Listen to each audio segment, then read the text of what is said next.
नमस्कार दोस्तों, मैं हूं आपका दोस्त अमित मैकेनिक और आज हम बात करने वाले हैं एक बहुत ही कॉमन प्रॉब्लम के बारे में।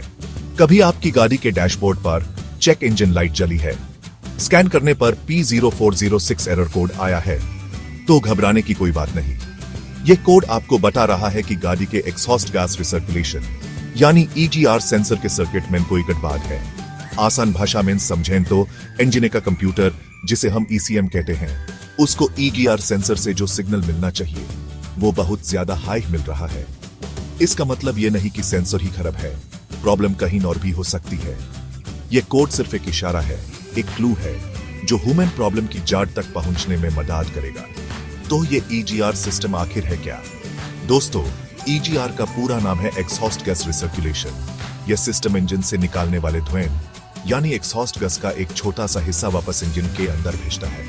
ऐसा करने से इंजन की कंबस्शन चेंबर का टेम्परेचर कम हो जाता है। जब टेम्परेचर कम होता है तो हवा में मौजूद नाइट्रोजन और ऑक्सीजन मिलकर हानिकारक नाइट्रोजन ऑक्साइड्स यानी नॉक्स गैस नहीं बना पाते। इस तरह EGR सिस्टम पोल्यूशन को कम करने में एक बहुत बड़ा रोल प्ले करता है। यह आपकी गाड़ी को एनवायरनमेंट फ्रेंडली बनाता है और सरकारी इमिशन नॉर्म्स को पूरा करने में भी मदद करता है। तो दोस्तों, अब हम समझते हैं कि ये P0406 एरर आने के पीछे क्या क्या कारण हो सकते हैं। सबसे पहला और सबसे कॉमन रीजन है EGR सेंसर का खराब हो जाना। समय के साथ सेंसर के अंदर के इलेक्ट्रॉनिक कंपोनेंट्स फेल हो जाते हैं और वो ECM को गलत वोल्टेज सिग्नल भेजने लगता है। दूसरा बड़ा कारण है विरिंग का मसला। हो सकता है कि EGR सेंसर को जाने वाली तार यानी वायर कहीं से कट गई हो, छिल गई हो और इंजन बॉडी या किसी दूसरे वायर से टच हो रही हो। इससे शॉर्ट सर्किट हो जाता है और ECM को हाई वोल्टेज मिलने लगता है। अक्सर चूहे भी इंजन बे में तारों को कुतरा देते हैं, जिसकी वजह से ऐसी समस्या आ जाती है। एक और वजह हो सकती है कार्बन का जमना। इंजन से निकालने वाले धुएं में कार्बन के छोटे छोटे कण होते हैं।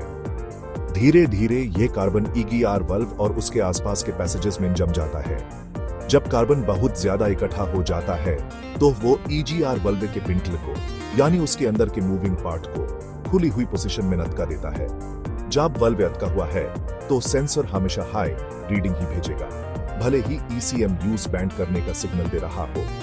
यह बिल्कुल वैसा है जैसे पानी का नल खुला रह जाए और यूज बैंड न किया जा सके। इंजन में लगातार एग्जॉस्ट गैस जाती रहती है, जिससे परफॉर्मेंस खराब होती है।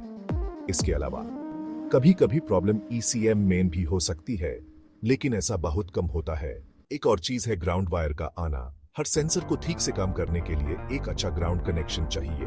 अगर EGR सेंसर की ग्राउंड वायर में जांग लग गया है या वो ढीली हो गई है तो भी सर्किट पूरा नहीं होगा और आपको गलत रीडिंग मिल सकती है।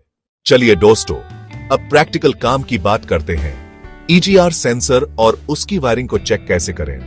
सबसे पहले गाड़ी का बोनेट खोलिए और EGR वाल्व को ढूंढिए।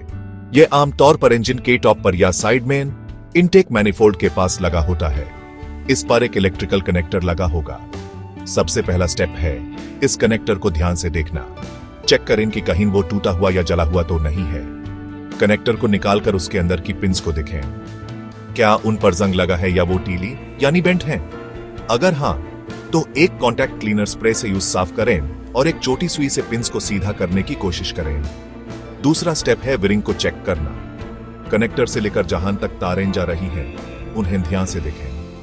कहीं से तार कटी हुई, छिली हुई या जली हुई तो नहीं दिख रही है। खासकर उन जगहों पर देखें जहां तारें इंजन के गर्म हिस्सों के पास से गुजार रही हैं। अगर कोई तार डैमेज दिखे तो उस अच्छी क्वालिटी की इलेक्ट्रिकल टेप से आंचे से इंसुलेट कर दें। तीसरा और सबसे इंपॉर्टेंट स्टेप है मल्टीमीटर का इस्तेमाल।